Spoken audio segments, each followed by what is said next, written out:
mbili ya rais wa zamani aliyoyasema kwenye hotuba wake Joseph Kabila Kabange ya Mei 23 mwaka 2025. Cha kwanza alisema kukomesha udikteta au tuseme udhalimu. Pili, acha vita. Tatu, kurejesha mamlaka ya serikali katika eneo lote la taifa. 4, kurejesha demokrasia kwa kurejea misingi ya utawala na kweli wa sheria. 5, kurejesha uhuru wa kimsingi. 6, kupatanisha Wakongomani na kujenga upya uwiano wa kitaifa. 7, kuanzisha upya maendeleo ya nchi, kuanzisha utawala bora wa kiuchumi, utawala halisi na usimamizi wa fedha na mgawanyo sawa wa rasilimali za taifa. 8, kuanzisha tena mazungumzo ya dhati na ya kudumu za nchi zote jirani kwa nia ya kuweka amani na maendeleo ya kudumu katika eneo lote. 9, kurejesha uaminifu wa nchi kwa washirika katika ngazi za kikanda, bara na kimataifa. 10, kutenganisha makundi yote yenye silaha ya kimataifa na nje na kurejesha katika nchi zao za asili. 11, kwa katika kukomesha matumizi na kukimbilia kwa mamluki kwa mujibu wa mkataba wa Umoja wa Afrika wa kutokomeza mamluki barani Afrika wa Julai 3, 1977 na azimio la Baraza Kuu la Umoja wa Mataifa nambari A4434 la Disemba 4 mwaka 1989 kupitisha mkataba wa kimataifa wa kuajiri mamluki na utumiaji wa utumishi wa kijeshi na kurejesha nyumba bila sharti wala ambao wametumwa kwenye ardhi ya Kongo. Agiza kuondolewa mara moja kwa askari wote wa kigeni kutoka eneo la kitaifa. Katika swala hili na karibisha uamuzi wa busara wa nchi za Sadeki kuwaondoa wanajeshi wa SAMIDRC nchini mwetu. Alisema hivyo kwenye hotuba yake rais wa zamani Joseph Kabila Kabange katika mapendekezo yake 12. Ndugu mtazamaji, basi nakuomba angalia kwa makini video ya hotuba ya rais wa zamani Joseph Kabila Kabange akitoa pendekezo zake 12. Raia wa nchi ya Jamhuri ya Kidemokrasia ya Kongo watasikiaje na wanaonaje mapendekezo hayo? Basi naomba maoni kutoka kwako msikilizaji na mtazamaji mpendwa.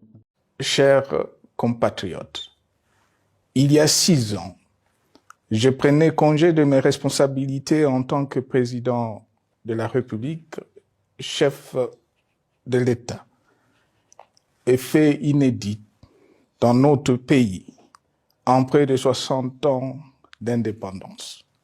J'ai passé pacifiquement la main à un nouveau chef d'État. Depuis lors, je m'étais imposé un strict devoir de réserve, y compris quand je fais l'objet, directement ou par mes proches interposés, de provocation, de déni de droit, d'humiliation, d'imputation dommageable et d'autres multiples atteintes à ma dignité. D'abord, parce que je suis convaincu que le temps est le meilleur allié de la vérité, un antidote lent mais puissant contre le venin du mensonge et de la délation.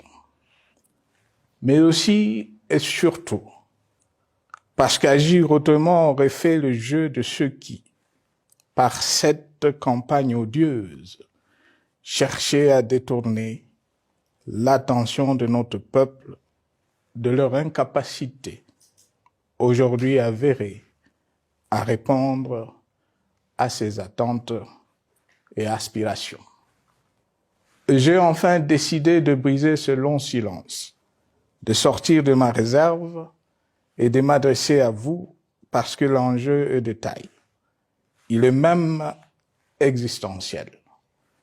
Non pas pour ma famille politique ou biologique, moins encore pour ma modeste personne, mais plutôt pour la nation congolaise et pour l'avenir de notre cher et beau pays.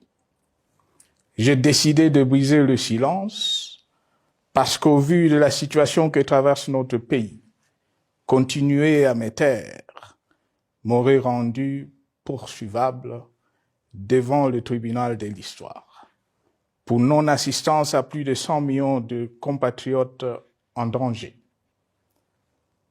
Je saisis cette opportunité pour partager avec vous mes réflexions et participer ainsi à la recherche de la solution à la crise que traverse notre pays, la République démocratique du Congo, terre de nos ancêtres, car il est gravement malade et son pronostic vital engagé.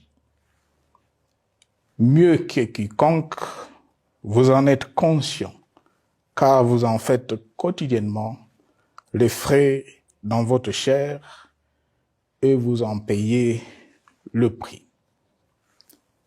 Mes chers compatriotes, vu l'importance stratégique de notre pays et le rôle qu'il est appelé à jouer, j'avais, de l'avènement au pouvoir du chef de l'État actuel, conclu avec lui un accord donnant naissance à la coalition entre nos forces politiques respectives. À propos de cet accord, beaucoup de contre-vérités ont été dites, y compris, fort malheureusement, par celui qui est censé connaître la vérité, parce qu'en étant l'un de deux principaux signataires. En attendant qu'au moment opportun, la vérité soit rétablie, preuve irréfutable à l'appui, permettez-moi pour l'instant d'affirmer qu'en ce qui me concerne, la conclusion de cet accord n'avait pour seule motivation que l'intérêt supérieur de la nation.